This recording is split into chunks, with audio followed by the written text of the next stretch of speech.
Hey, good afternoon, everybody. It's Mike with smartoptiontrading.com. It's Friday, the 9th of September. This is our weekly recap. And if you want to learn more about us here, come on over to smartoptiontrading.com. Link in the description below. Click on live trading alerts. You can join us here for $25 for the first 30 days and see if you like us. All right, let's talk about the market this week. And we'll just start with the SPY. Not the easiest week in the world to navigate. Volume has been okay, not great. Better than it had been, but nothing really special. Tuesday we were at meh. Wednesday we got a very nice candle to the 8-day. Thursday we took it back here, and today we gapped up and we pushed. And with about 40 minutes to go, we are well above the 21-day and all these moving averages here. And you can see the oscillators, which were telling us to watch for a bounce all week, and it took a while, gave it to us finally, and now they're back to neutral. It's okay. We can go to the other side of hot. Doesn't mean that it's game over. There's a lot of negativity out there in this market. A lot of people saying this is a bull trap going into next week. Maybe. What do we have next week? We have CPI on Tuesday and some other data here and there. The nice thing is there's no Fed speak now until the Federal Reserve meeting on the 21st, where we're expected to get a 0.75 basis point hike again.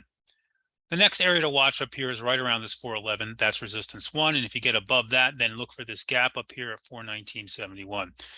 And then here comes your downtrend. All right, that's where we failed last time. So what I see right now is low, higher low, higher low.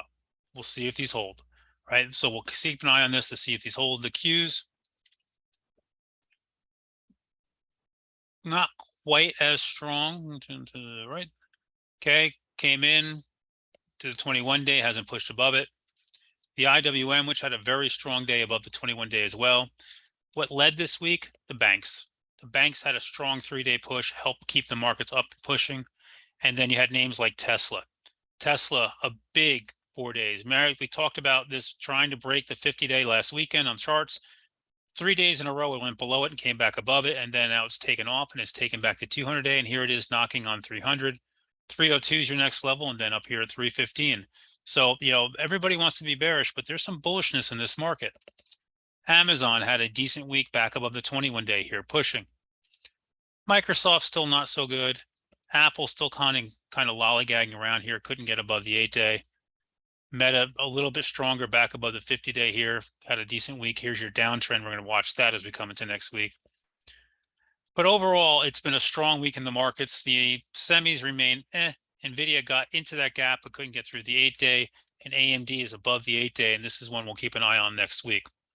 So with that said, going into next week, volume should pick back up. The big guys are all back at this point. And, we'll see what we have. We're about a month out from earnings starting again, earnings season. And we have the Fed in a week and a half and CPI on Tuesday. But the markets to me here feel like they want to try to push up, and we'll keep our eyes on it. I'm wishing you guys a wonderful weekend. I'll do charts tomorrow, football on Sunday for me.